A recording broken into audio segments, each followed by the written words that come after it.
Un carré de verdure, bien loin de l'effervescence parisienne. Alexandre Côte a quitté la capitale cet été pour Angers.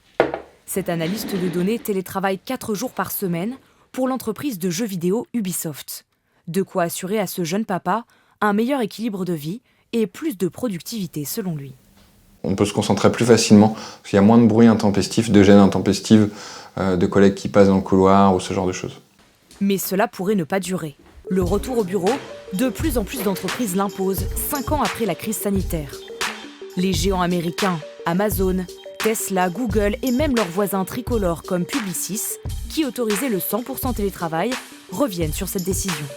En moyenne, les salariés français sont passés de 3 jours par semaine à domicile en 2021 à 2 désormais. Si le président de cette entreprise d'ameublement a changé de stratégie, c'est qu'il a vu les limites du télétravail. Pour les équipes de design et les architectes, le télétravail n'était pas forcément idéal parce qu'elles ont besoin beaucoup d'échanger. Vous prenez un plan et vous le griffonnez avec un stabilo et un crayon à papier, vous faites beaucoup plus de choses que vous pouvez en faire aujourd'hui avec le digital. C'est une des choses qui nous a poussé à réfléchir à faire revenir les gens au travail.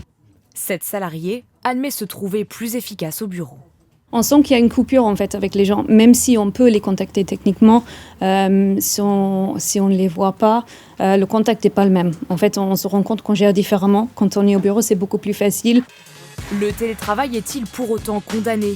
Quelle dose de travail à distance faudrait-il adopter ? Des chercheurs de l'OCDE se sont penchés sur cette question.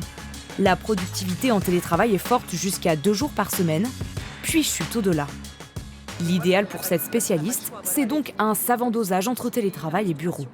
Quand on met en œuvre un mode hybride, il y a des études qui ont montré que les collaborateurs tendent à être 15% plus créatifs et 25% plus productifs. Aujourd'hui, un tiers des salariés français continuent de travailler à distance.